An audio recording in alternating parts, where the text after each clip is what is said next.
최근에 어느 일간지에 그 시골에서 목회하시는 목사님 이야기가 소개가 됐습니다. 이분이 예배 중에 이제 성도님들께 그 프린트물을 나누어 주셨는데 제목이 이럴 때 전화하세요. 10가지로 이제 정리를 했는데요. 제가 이걸 좀 소개해 드리려고 하는데 이 목사님이 그 시골 오지의 그 독거노인 성도들을 주로 대상으로 해서 이제 드린 편지다. 이걸 염두에 두시면 마음에 참 감동이 있을 거라고 생각합니다.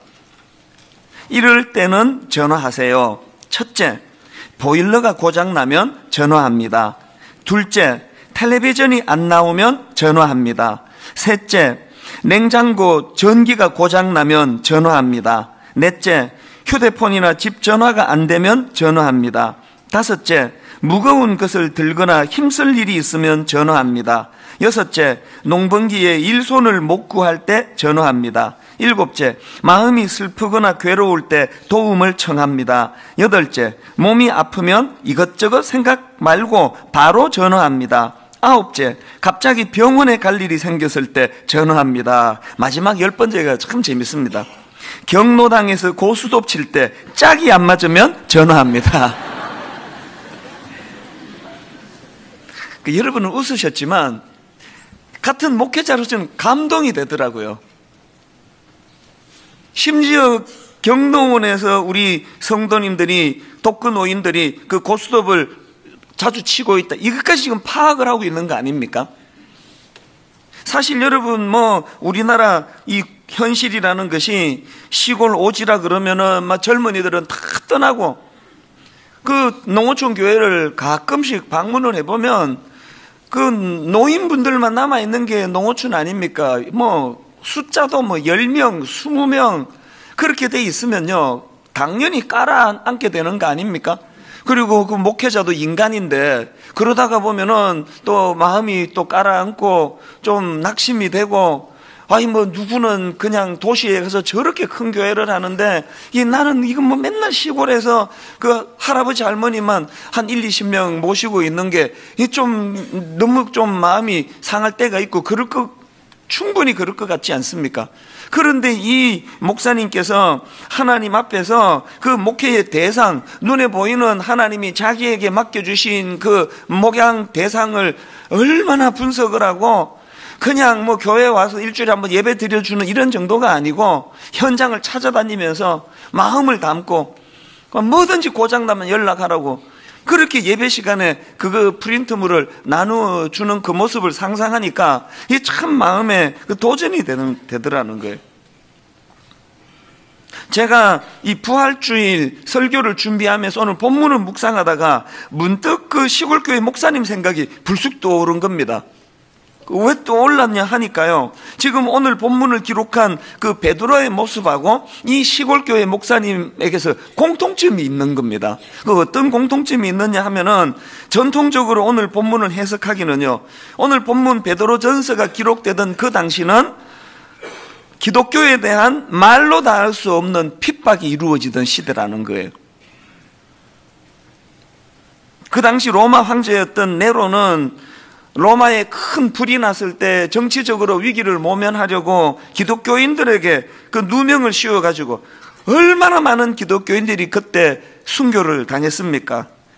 그 외에도 저는요, 로마에 있는 그 콜로세움 그 원형 경기장을 방문했을 때 막 사람들은 사진 찍고 막 와 그리는데, 저도 사진은 찍기는 찍었는데, 그거를 보면서 한편으로는 우리 믿음의 그 어른들이 여기서 사자밥이 되고 이렇게 찢겨 죽임을 당하는 일이 벌어졌구나, 그런 생각을 하니까 마냥 막 기뻐하기만 하기는 좀 마음이 그렇더라고요.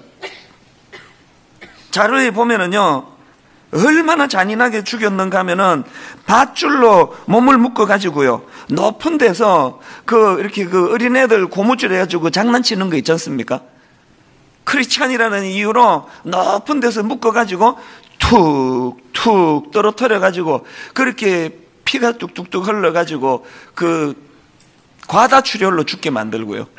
심지어는요, 정말 악랄합니다. 그 사람에게 짐승의 가죽을 입혀가지고 꿰매고는 그렇게 하고는 사냥개나 들짐승에게 물려 죽도록 그런 짓을 저지르던 상황이에요. 그러니까 여러분, 그 당시로 내가 크리스찬이 된다는 것은요, 아예 그 죽음은 내놓고 시작하는 거예요. 뿐만 아니라 막 그 사회에서 이 크리스찬들에 대한 막 오해가 막 굉장히 많았습니다. 예를 들면은 교회에서 성찬식을 하지 않습니까? 그러면서 이제 뭐 저희도 지난 금요일에 성찬식을 할 때 제가 그런 멘트를 썼지만, 이것은 뭐 주님의 피다, 이것은 주님의 살이다, 이런 걸 오해를 해가지고 이 기독교는 식인 풍습을 따르는 그런 종교다, 또 크리스찬들은 그런 자들이다, 이런 오해를 하는 거예요. 그 초대교회가 그냥 서로 사랑하고 같이 모여서 식사를 하고, 그리고 남자들에게는 형제님이라고 부르고 여자들한테는 자매님이라 부르고, 이런 아름다운 사랑을 나누니까요, 이걸 오해해가지고 성적으로 문란한 집단이라고 그런 오해를 하는 거예요. 먼 눈에는 뭐밖에 안 보이는 거 아닙니까? 정말 뜨거운 주님 안에서의 아름다운 그런 영적인 교제를 나누는 걸 자꾸 이렇게 오해를 하니까 그 얼마나 힘들었겠습니까?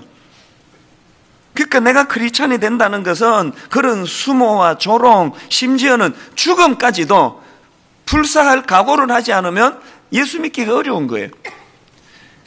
교회 분위기가 인간적으로는 얼마나 두렵고 떨리는 그런 상황이었겠습니까? 그런데 여러분, 이런 상황에서 쓰여진 베드로전서인데요, 이거 편지니까요, 베드로전서 1장 1절 2절은 인사말이에요. 그런데 막 인사말 끝나자마자 3절에서 득달같이 나오는 말씀이 뭔지 아십니까? 3절을 보십시오. 우리 주 예수 그리스도의 아버지 하나님을 찬송하리로다. 이게 우리가 읽을 때 실감이 안 나는 게요, 지금 같을 때 제가 편지를 이렇게 쓴다면은 놀랄 게 하나도 없는 거 아닙니까? 그런데 지금 그 당시 제가 지금 설명해 드린 그런 정황에 놓여 있는데, 편지 시작하자마자 우리 주 예수 그리스도의 아버지 하나님을 찬송하리로다. 여러분, 만약에 제가 지금 우리 성도님들께 메일을 보내면서 이 상황이 이렇게 썼다면요, 항의 메일 많이 올걸요? 하여튼 우리 담임 목사는 그 정신을 못 차린다고, 지금 이 상황이 그렇게 지금 기뻐하고 찬송할 상황이냐고. 이게 그래서 놀라운 거예요. 베드로뿐만이 아닙니다. 6절을 한번 보십시오. 그러므로 너희가 이제 여러 가지 시험으로 말미암아 잠깐 근심하게 되지 않을 수 없으나 오히려 크게 기뻐하는도다. 또 8절, 예수를 너희가 보지 못하였으나 사랑하는도다. 이제도 보지 못하나 믿고 말할 수 없는 영광스러운 즐거움으로 기뻐하니. 예수 믿게 돼가지고 예수 믿어서 막 부자가 되고, 예수 믿어서 막 성적도 안 나오는 애가 막 좋은 대학 들어가고, 그래서 기뻐하는 게 아니에요.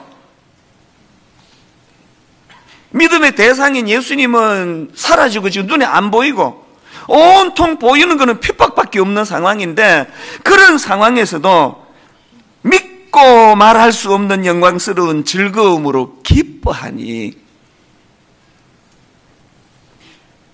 제가 오늘 그 본문 말씀을 묵상하다가 그 시골교회 목사님이 떠오른 이유가 뭐겠습니까? 공통점이 뭡니까? 상황은 다르고 양상은 다르지만 공통점이라는 것은 눈에 보이는 현실적인 어려운 문제, 거기에만 빠져가지고 낙심하고 좌절하고 절망하지 않고 그것을 뛰어넘는 이 활력을 가졌다는 거예요. 이 큰 교회를 목회하면서도 권태감에 와가지고 어디 재밌는 데 없나, 놀러 갈 데 없나, 이렇게 살 수도 있는 거고요. 그 독거노인 대부분이 그런 분 한 20-30명 모시고도 막 활력을 가지고 냉장고 고쳐드릴까요? 전화기 고장 났습니까? 고스톱 치는데 짝 안 맞습니까? 김 목사님의 모습이 막 상상이 가는 거 아닙니까? 부활절을 맞은 오늘 깊이 생각할 문제가 뭐냐? 그러면 그 초대교회의 베드로와 그 성도들은, 그 오늘날 그 시골교회 그 목사님은 어떻게 상황과 환경을 뛰어넘는 그런 활력이 있는 삶을 살게 되었나? 여러분, 이 질문을 가지고 본문을 보면은요, 정답이 3절에 있다는 걸 알게 됩니다. 3절을 보십시오. 그의 많으신 긍휼대로 예수 그리스도를 죽은 자 가운데서 부활하게 하심으로 말미암아 우리를 거듭나게 하사 산 소망이 있게 하시며, 여기 나오는 부활하게 하심, 산 소망, 이 산 소망은 참 깊은 의미를 갖고 있는데 이따가 제가 설명을 드릴 텐데요. 그러니까 베드로전서 당시 초대교회 성도들은 그렇게 두렵고 또 절망적인 그런 상황에서도 하나님을 찬양하고 기쁨을 노래할 수 있었던 비결은 그들이 가졌던 부활신앙이에요. 부활신앙. 베드로의 삶 자체도 마찬가지 아닙니까? 여러분, 베드로가 처음부터 그랬습니까?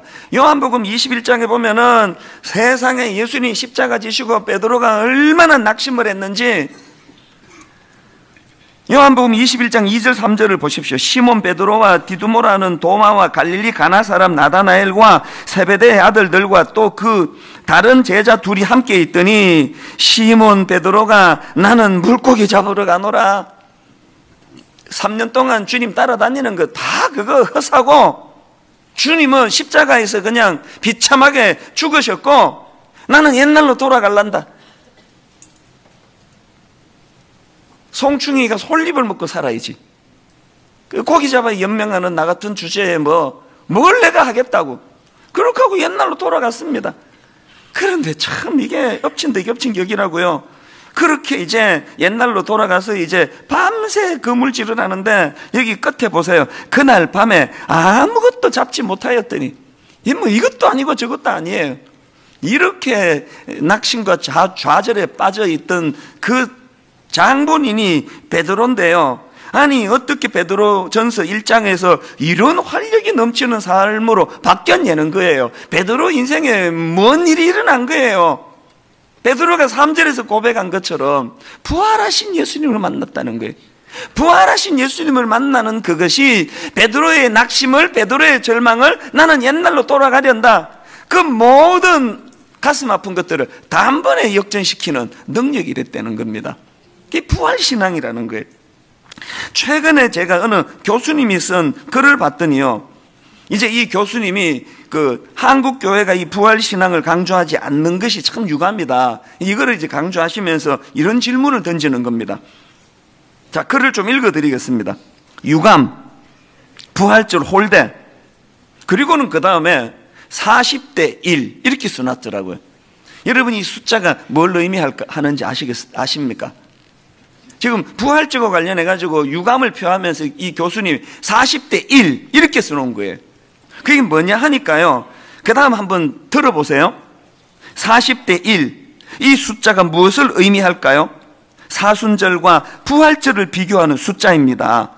우리는 40일 동안 예수 그리스도의 고난을 기리고 묵상합니다. 그러나 부활절에 할애된 시간은 고작 하루에 불과합니다. 요즘 젊은 사람들 표현으로 이걸 읽는데 막 폭풍 공감이 되는 거예요. 야, 이거 진짜 맞다. 막 십자가에 대해서는 막 40일씩 묵상하고 막 묵상 책도 나오고 막 금식도 하고 그러는데요, 부활의 기쁨을 누리는 건 딸랑 하루 계란 나눠주고 끝나는 거 아닙니까? 그리고 가만히 생각해 보니까요, 크리스찬들이 또 저 같은 목사가 입에서 십자가를 이야기하는 거, 부활을 이야기하는 거, 이게 40대 1이 아니고 400대 1쯤 되는 것 같아요. 막 십자가 얘기는 막 계속 하는데 부활에 대한 얘기는 거의 없는 거예요. 여러분, 그 찬양집을 한번 뒤져보세요. 막 십자가에 관한 찬양은 막 넘칩니다. 부활에 관한 찬양은 손으로 꼽을 만큼 몇 곡 안 돼요. 이게 문제라는 거예요. 그 교수님의 주장을 조금 더 들어보시겠습니까? 만약에 예수님의 부활이 없었다면 십자가는 단지 한 유대 젊은이의 안타까운 죽음에 불과했을 것이다. 너무너무 공감되는 거 아닙니까? 그래서 고린도전서 15장 17절, 그리스도께서 다시 살아나신 일이 없으면 너희의 믿음도 헛되고 너희가 여전히 죄 가운데 있을 것이요. 이렇게 소중한 것이 부활신앙이에요. 부활신앙. 그래서 이제 십자가 묵상하는 거 조금 줄이시고, 이게 아니고요, 십자가는 계속 묵상하시고 복음의 그 정수가 십자가이기 때문에 그 십자가 묵상은 계속 하시되 그 무게만큼 부활신앙, 이 부활의 기쁨을 같이 동시에 묵상하시라는 거예요.